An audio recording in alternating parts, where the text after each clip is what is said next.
Buat kalian yang udah punya budget ya untuk beli Redmi Note 12 Pro atau yang masih galau apakah mau beli atau enggak, mungkin info ini bisa membantu kalian untuk berpikir dua kali apakah kalian ingin membeli Redmi Note 12 Pro atau enggak, guys.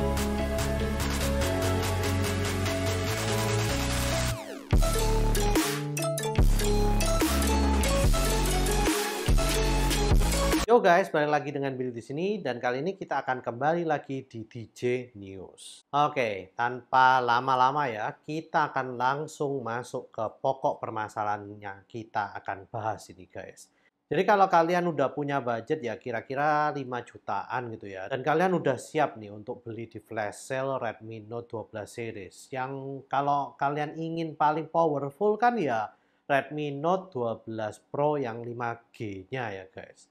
Nah, kalian udah punya, tinggal beli, tapi ada juga yang belum punya uangnya, tapi pingin upgrade ke smartphone yang cukup powerful juga. Entah bisa dipakai untuk konten, atau bisa dipakai untuk foto-foto, atau apapun itu.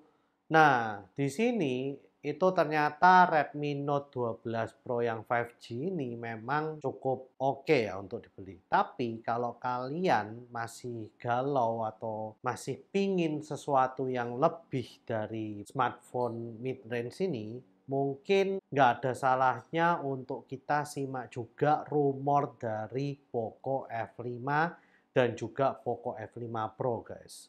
Nah, buat kalian yang tahu, Poco F3 itu dulu memiliki gebrakan yang sangat wow banget. Yaitu dengan menggunakan Snapdragon 870-nya yang menurut saya itu Snapdragon chip yang bisa menggebrak pasar dan juga mungkin bisa dikatakan sebagai flagship killer sengguan ya guys. Tapi ternyata di Poco F4 hype-nya itu saya benar-benar nggak kerasa banget. Karena ya selain dia masih memakai Snapdragon 870, tapi upgrade-nya itu menurut saya nggak sampai signifikan banget ya guys. Nah, tapi menurut rumor, Poco F5 dan F5 Pro ini akan mengalami upgrade yang cukup signifikan, terutama di chipsetnya. Kita bahas mulai dari Poco F5 dulu guys, dan kenapa saya sangat hype banget ya dengan Poco F5 ini. Dan mungkin saya juga akan beli dan akan saya review juga. Karena dia menggunakan chipset generasi terbaru dari Snapdragon 7 Plus Gen 2 yang akan rilisnya itu baru dalam bulan ini gitu loh guys. Dan menurut saya Snapdragon 7 Plus Gen 2 itu adalah versi yang mini dari Snapdragon 8 Plus Gen 1. Kalian juga pasti tahu ya, Snapdragon 8 Plus Gen 1 itu adalah versi Snapdragon yang menurut saya udah oke banget, terutama dari hal performa dan juga dari hal efisiensi baterainya. Dan juga tidak terlalu panas untuk digunakan sehari-hari maupun ngegame ya guys.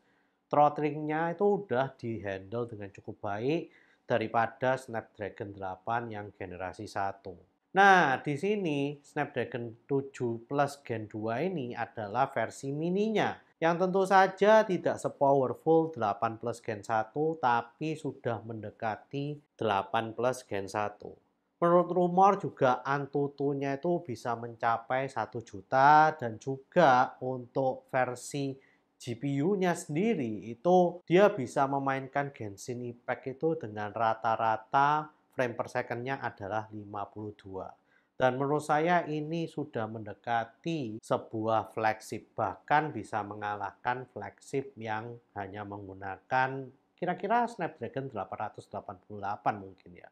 Nah, untuk segalanya pun dari 8 Plus Gen 1 itu juga diturunkan di 7 Plus Gen 2 ini. Jadi Poco F5 itu menurut saya adalah versi flagship killer dengan harga budget atau mid range ya yang sesungguhnya. Oleh karena itu tahun 2023 ini saya sangat hype banget ya tentang Poco F5. Kalau memang dia menggunakan chipset Snapdragon 7 Plus Gen 2, ini mungkin adalah smartphone mid-range dengan chipset dan juga kualitas yang paling worth, tentunya dengan harga yang sangat bersahabat banget guys. Ya kalau misalnya kita lihat ya, Poco F3, F4 tuh harganya kan sekitar 5,5 ya. Ya kalau misalnya dihargai 5,7 bahkan 5,8, menurut saya kalau menggunakan Snapdragon 7 Plus Gen 2 ini adalah salah satu smartphone mid-range terbaik di tahun 2023 ini guys. Oke, kalau misalnya dari hardware yang lain seperti kamera, rumornya sih akan mendapatkan triple kamera yang main kameranya itu 50 megapiksel.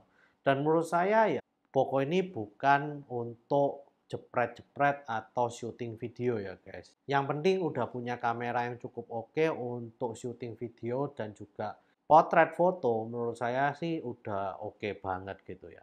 Dan untuk yang lainnya sih saya nggak sampai hype banget. Tapi yang untuk Snapdragon chipsetnya ini sendiri, ini menurut saya worth it banget untuk ditunggu guys. Nah, kita lanjut ke yang Poco F5 Pro ya guys. Nah, Poco F5 Pro tentu saja lebih pro. Tentu saja chipsetnya juga diambil dari yang flagship ya guys.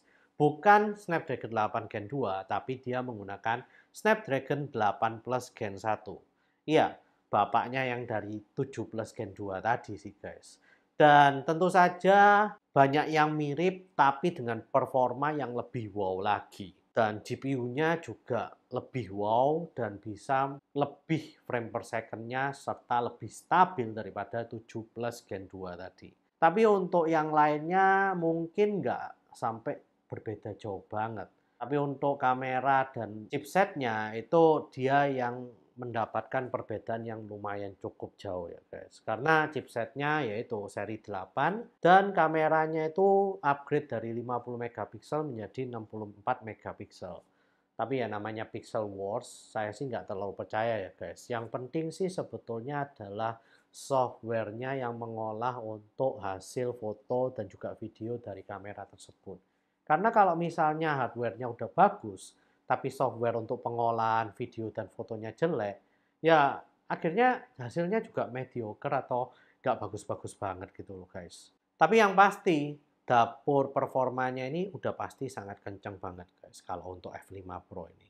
Dan saya sih berharap ya harganya 6 komaan gitu lah ya. Kalau misalnya udah 7 koma ya mending beli yang flagship sekalian yang harganya udah murah gitu ya.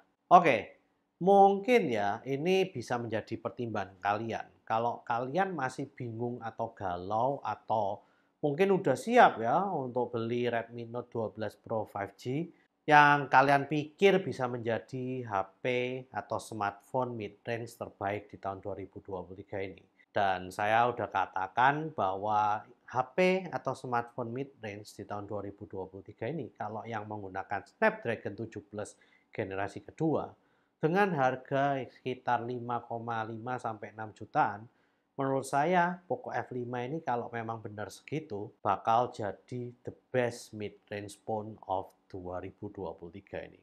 Jadi ya kalian bisa galau ya, menambah galau kalian pada satu hari ini untuk berpikir apakah kalian akan membeli Redmi Note 12 Pro 5G atau kalian menunggu Poco F5 datang di Indonesia guys. Saya sih berharap ya Poco F5 ini bisa datang ke Indonesia ini dalam waktu dekat banget. Karena ya harusnya dia bisa rilis di bulan April atau Mei seperti biasanya. Jangan bulan Juni deh ya. Kalau bisa sih pokoknya April atau Mei ini bisa muncul supaya bisa melepas dahaga kalian-kalian yang udah kebelet untuk upgrade HP atau smartphone kalian ke yang lebih kenceng. Dan saya yakin kalau memang dia menggunakan Snapdragon 7 Plus Gen 2, smartphone ini bisa tahan hingga 5 tahun guys. Karena ya CPU-nya itu loh, Antutu score-nya itu bisa sampai 1 juta.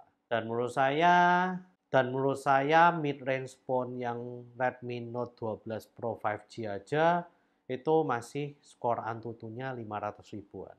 Kalau kalian punya mid-range phone dengan skor Antutu 1 jutaan, ya otomatis sudah 2 kali lebih kenceng ya daripada Redmi Note 12 Pro 5G yang terbaru ini. Oke, mungkin itu saja ya video saya untuk kali ini.